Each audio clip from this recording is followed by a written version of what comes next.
then we're going to talk about, do you think there was a low moment for each candidate where they were most off, or most, that you found, that you disliked the most? Any moment that stood out to anybody, that any comment that was made or anything that really sort of grabbed your attention towards the negative side? Calvin. Well, I liked it when they were discussing their backgrounds and their experiences. Obviously, Hillary Clinton's been in public office 30 years, and she's discussing things that is wrong with this country, are wrong with this country, have been wrong with this country, yet she's been a part of it for 30 years. I don't see that she did much to fix it in the last 30 years, but all of a sudden, now that she's going to become possibly a president, she has the fixes. Well, where was she doing all those 30 years? I think that's a major factor that's against her. Donald Trump, new to politics, I guess, although to be in the business that he's in, I'm sure he's a politician every day. He would have to be. I do like the questions he says or asks. The defining moment for me that was rather amusing was the statement that Hillary does have 30 years of experience, but it's bad experience. And I tend to agree with that. Okay. I guess I'm doing some math here in my head. Where's that 30 years come from?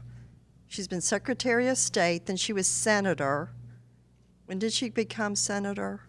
She Approximately. was senator for 8 years before she became Secretary of State. She was Okay. Secretary of State for 4 years, so. Okay, so that's, okay. And First Lady of Arkansas. Okay, so we're including that as part of her political experience then, okay. Because I also find it ironic that the discussion on criminal justice, a lot of that severity on criminal justice issues came during her husband's administration. Okay, a lot of that get tough in crime, the truth in sentencing issues. That's what, 3 strikes you're out. A lot of that came during, I guess, her reign of political experience. So I'm kind of, it's like, come on, you guys, get it straight. So that I was kind of, that one was, and then the private blast towards private prisons was kind of interesting because the reason private prisons came about was because of overcrowding at the state level. So in order to avoid federal intervention, private prisons opened as a way of farming out, and usually your lower level criminals. And that's where that came from. I think that was actually a direct reflection on the war on drugs. Right. Nancy Reagan famously said, "Just say no," which I think we've discovered that the drug war is a mental health issue. If we treat it as a mental health issue, we can look at it in a different light.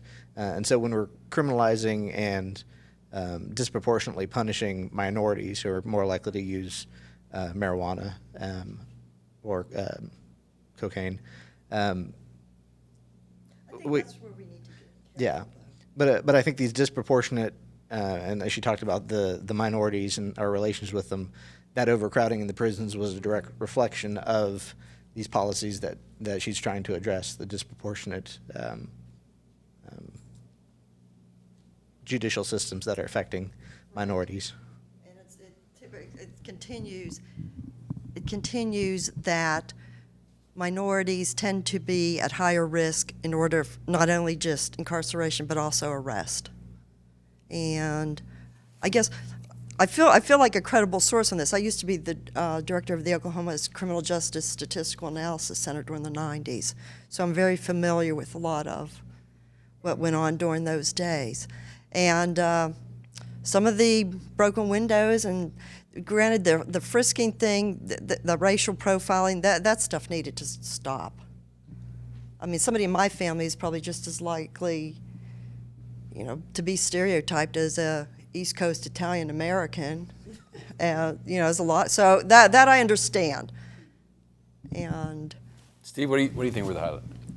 I'm so glad I don't have to defend either one of them. I watched the debate as neutral as a human being could be, and I agree with 60% of Americans. neither one is likable or trustworthy.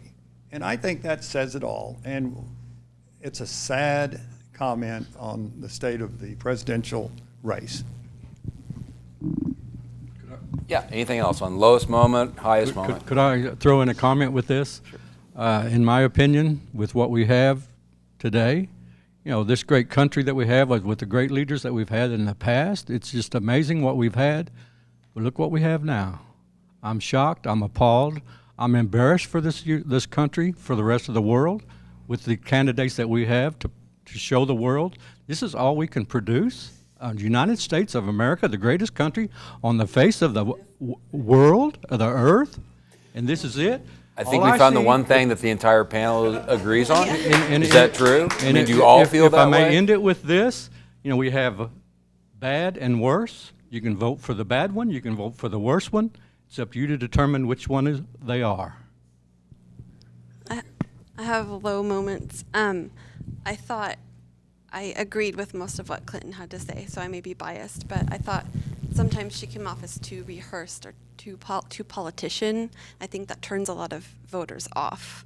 She felt very rehearsed. I thought Trump's lowest moment was when they were having the discussion about him not paying people, and she pointed out there was somebody in the audience that was there that he had stiffed. He said, maybe he didn't do a good job.